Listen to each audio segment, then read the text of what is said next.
নমস্কার বন্ধুরা, আমি পম্পা আবারও চলে এসেছি আপনাদের সামনে নতুন আরো একটি রান্নার রেসিপি নিয়ে। আশা করি আপনাদের রেসিপিটি ভালো লাগবে। আজকে করব আমি খিচুড়ি, তার সাথে করব ধনেপাতার চপ। এখানে নিয়ে নেব বেসন, লাগবে নুন, লাগবে সর্ষের তেল, লাগবে গোবিন্দভোগ চাল, লাগবে ফোড়নের জন্য গোটা শুকনো লঙ্কা, তেজপাতা, এলাচ, লবঙ্গ, দারচিনি। আর এখানে নিয়ে নেবো আদা লঙ্কা বাটা, স্বাদ মতো চিনি, ঘি, গোটা ভাজা মশলা নিয়ে নিয়েছি, আর মুগ ডাল।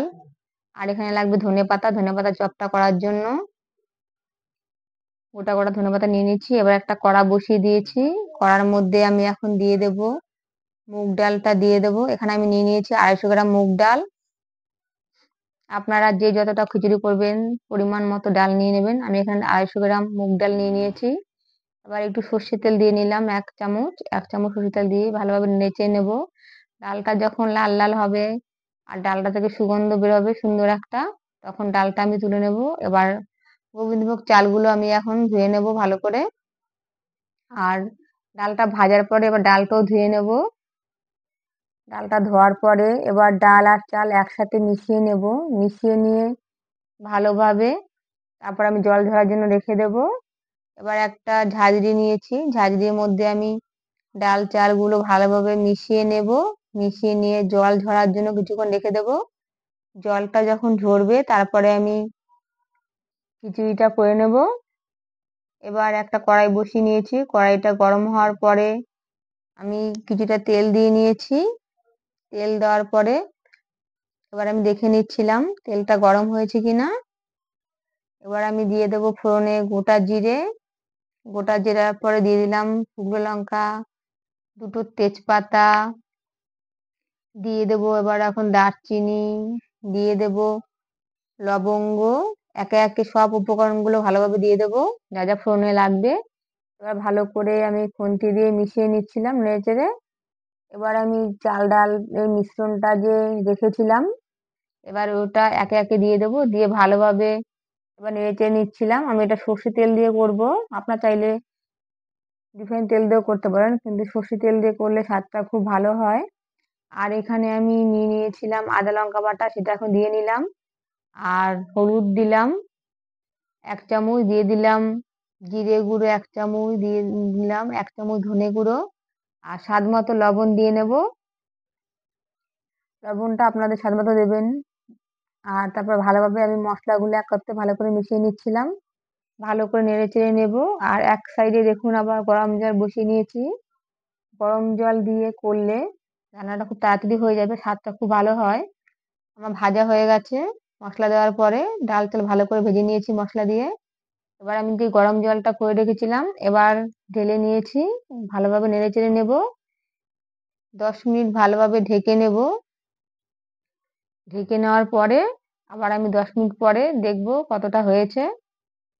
আর এদিকে দেখুন আমি এই চপটা করব ধনেপাতা, তার জন্য ব্যাটার করে নেব। নিয়েছি বেসন, নিয়ে নিলাম হলুদ গুঁড়ো, লঙ্কার গুঁড়ো, আর লবণ দিয়ে নিলাম।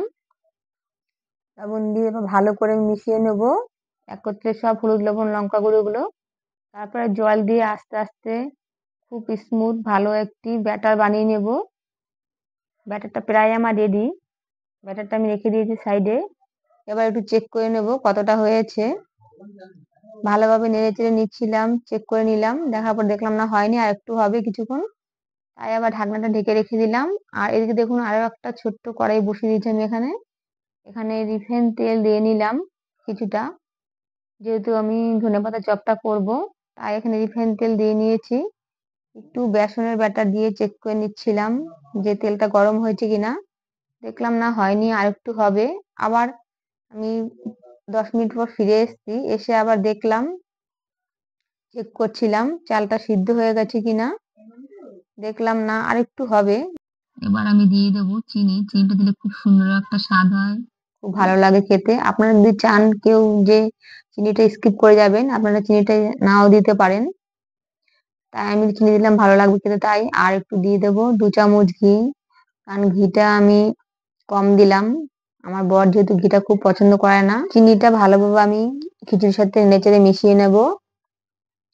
আর দেখুন প্রায় হয়ে এসছে এখানে, আর একটু হলেই হয়ে যাবে। আর এখানে আমি বাড়িতে ভাজা মশলা করে রেখেছিলাম, এটা আমি বাড়িতেই তৈরি করে নিয়েছি ভাজা মশলাটি। ভাজা মশলাটি দিয়ে ভালোভাবে নেড়েচেড়ে খিচুড়ির সাথে মিশিয়ে নেব। অলমোস্ট প্রায় রেডি খিচুড়িটি আমার সার্ভ করার জন্য, আর একটু হলেই হয়ে যাবে। আর এখানে আমি একটা কড়াই বসিয়ে রেখেছিলাম, কড়াইটা দেখছি তেল দেওয়ার পরে গরম হয়ে গেছে, তাই এখানে আমি এবার ধনেপাতার চপগুলো করে নেব। ধনেপাতার চপগুলো আমি বেসনের ব্যাটারে চুবিয়ে নিয়ে এবার আমি করে নেবো। এখানে আমি করেছি গোটা গোটা পাতা দিয়ে, পিছনের দিকে অংশটা শুধু কেটে নিয়েছি। আর আমি তারপর লম্বা লম্বা করে রেখেছি, যেহেতু আমার ধরতে সুবিধা হবে তাই লম্বা লম্বা ডাঁটটা অনেকটাই বড় রেখেছি, যাতে আমার সুবিধা হয় ধনেপাতাটা ধরতে। তাই আপনারা কুচিও করতে পারেন বা অন্যভাবেও করতে পারেন, আরো ছোট করে। আমার ধরতে সুবিধা হবে বলে তাই আমি ডাঁটটা একটু বড় রেখেছি। দেখুন অনেকটা দেখতে প্রায় লেগ পিসের মতন লাগছে। এবার আরো একটি সেম একই প্রসেসে আমি করে নেব। একে একে সব আমি দেখুন বড়াগুলো ভেজে নিয়েছি। আর এখানে দেখুন আমার রেডি সার্ভ করার জন্য। পুরো দেখুন কত সুন্দর লাগছে। একটু ভালো লেগে থাকে তাহলে লাইক, কমেন্ট আর বন্ধুদের সাথে আমার ভিডিওটি শেয়ার করবেন। আশা করি আপনাদের ভিডিওটি ভালো লাগবে। আর আমার চ্যানেলে যারা নতুন বন্ধু হয়ে আমার পাশে রয়েছেন তাদের সাবস্ক্রাইব করে পাশে থাকার অনুরোধ রইল। আর আজকের আমি ভিডিওটি এখানে শেষ করছি।